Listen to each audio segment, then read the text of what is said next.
All right, turning now to continuing coverage of yesterday's coroner's inquest for the death of Carroll County teen Jackson Kradle. The process was nearly 8 hours, full of testimonies, evidence, and voice conversations from the Illinois State Police. You might remember Kradle, 18 years old, was found dead on Route 78 in Mount Carroll back on July 28th. Drew Coffey joins us in studio to talk about the inquest. He was at the courtroom all day yesterday. Drew, thank you so much for being here. Thanks for having me.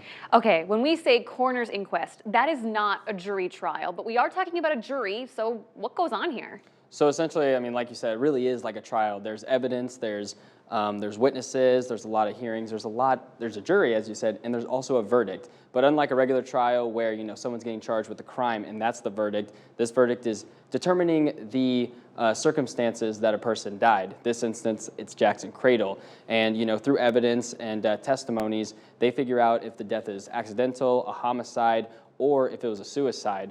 So yeah, 8-hour process, like you said, but it's just the first half of the inquest. Yeah, certainly just getting started. And then what comes out of this can then potentially be used in a jury trial or a judge trial down the road. Correct, yes. Okay, so tell me about yesterday. We kept hearing about 2 former Carroll County employees that are involved in this death investigation.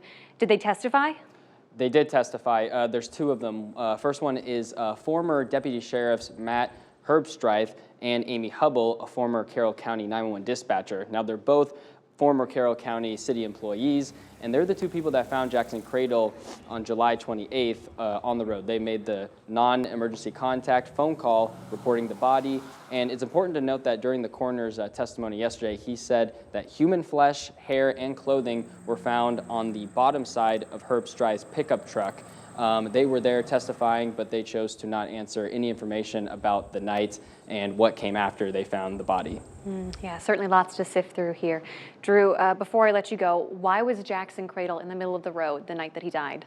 Well, his girlfriend testified because she was with him throughout the entirety of the 27th, the day before he was found, and she says that they were at a retirement party earlier in the evening and then went out with friends later that night to drink on his family farm.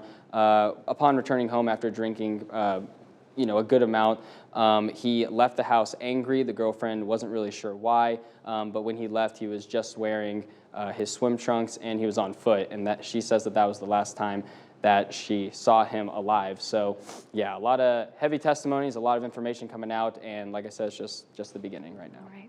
Well, Drew, thank you so much for being here.